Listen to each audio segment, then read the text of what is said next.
Hello children, and today we are going to discuss about forces are due to an interaction and exploring forces. So these two topics we are going to discuss today. First we'll discuss about forces are due to an interaction. Normally what do you mean by interaction? A communication between two persons. But here the interaction is not going to be only between the two persons but between the object as well as between the person where who is applying force on whom. Got it? So let us see some examples related to the force. A car, look at the first picture, a car being pushed by a man. So what is happening here? A man who is standing here, see here, a car being pushed by a man. Two different pictures has been given. Even though the man is standing here at the back of the car is not gonna move unless or until he applies a force on the car. So he is just standing in front at the back of the car, but here he is applying a force on the car.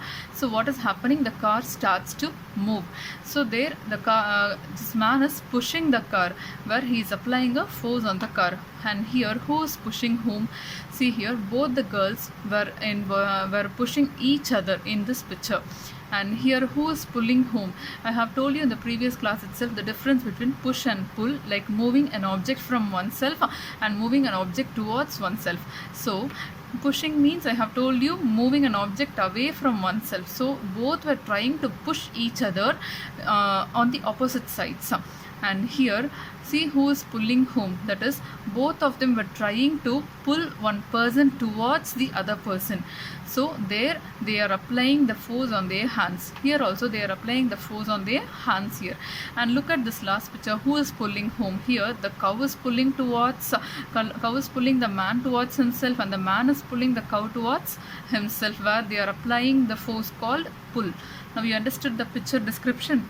Let us look at this examples, the explanation related to this picture. So can you decide who is pulling and who is pushing in these cases? So you would have understood, I think. Both the girls in the first figure, both the girls appear to push each other, while the pair of girls and in the next picture both they are trying to pull each other. Similarly the cow and the man appear to pull each other, and so the girls, man and the cow shown here are applying force on each other. See, in all the pictures, in these three pictures, each of them are applying force on each other, and hence the interaction of one object with another object results in a force between the two objects. So that is why I have told here the word interaction. So the interaction of one object with another object, whether the interaction between whether a force between the man and the cow, or between one girl and the other girl, or between the car and the man. So what happens? To make one object to move from one position to other position, the other person is applying a force on them. So what happens? So interaction of one object with another object results in a force between the two objects. I hope you understood this concept. Now exploring forces. What do you mean by exploring forces? Have you ever seen a game, tug of war?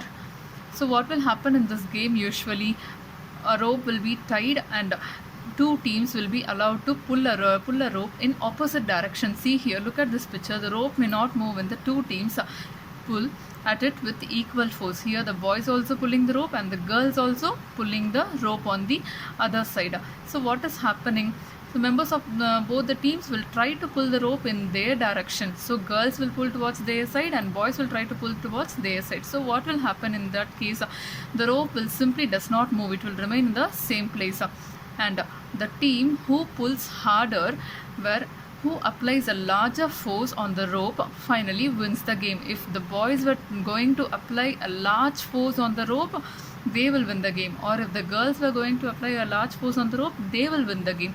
So this is how the forces will be explored on an object. Here this object, here the object will be considered as a rope.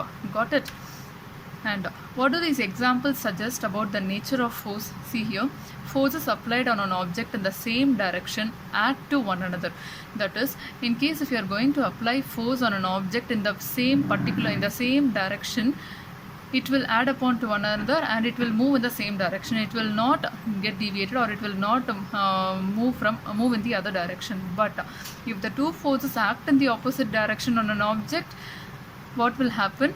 Like in the tug of war, how the rope doesn't move. So that is what will happen. The object will not move from its position. So we learned that a force could be larger or smaller than the other. The strength of a force is usually expressed by its magnitude. So we also have to specify the direction in which a force acts. Got it? See here an example for the above statement. Two friends pushing a heavy load here. So in the first picture, two persons were pushing the heavy load in the same direction. So what will happen? The object will move very easily where both the persons were applying force on the object. But here both of them were moving the object in the opposite direction. This person is moving in the opposite direction, and this person is also moving the object in the opposite direction. So what will happen?